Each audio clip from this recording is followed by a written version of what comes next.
पश्चिम बंगाल की राजनीति में एक बड़ा उलटफेर देखने को मिल रहा है। बीती 2 जुलाई को चुनाव आयोग के साथ महत्वपूर्ण बैठक करने के बाद अब ऋतव्रत तृणमूल गुट ने कोलकाता के मेट्रोपॉलिटन स्थित तृणमूल भवन पर व्यावहारिक रूप से अपना नियंत्रण यानी कब्जा कर लिया है।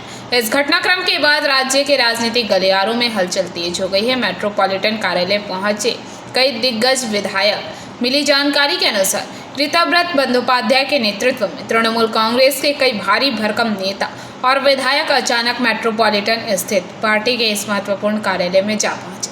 ऋतव्रत बंदोपाध्याय के अलावा वहां पहुंचने वाले नेताओं में कोलकाता के मेयर फिरहाद हकीम, विधायक संदीपन शाह, जावेद खान, अखरुज्जमा और प्रसून बंदोपाध्याय समेत कई अन्य प्रमुख विधायक और नेता शामिल हैं।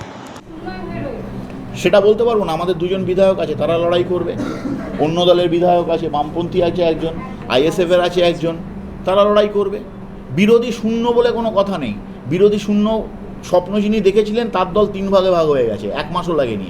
কংগ্রেসকে শূন্য করে দেওয়ার পরেও কংগ্রেসের কোনো জনপ্রতিনিধি না থাকা সত্ত্বেও আমরা কিন্তু বুক বাজিয়ে এই এতগুলো লোক মিলে প্রেস কনফারেন্সটা করছি। এখানেই কংগ্রেসের সার্থকতা।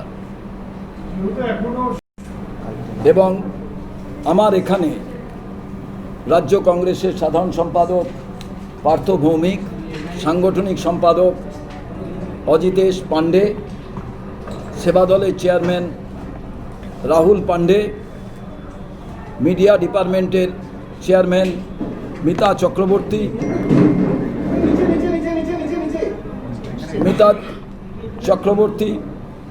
মিডিয়া ডিপার্টমেন্টের কনভেনার সাংগঠনিক সম্পাদক সুমন রায়চৌধুরী এবং আমার ডান দিকে রাজ্য কংগ্রেসের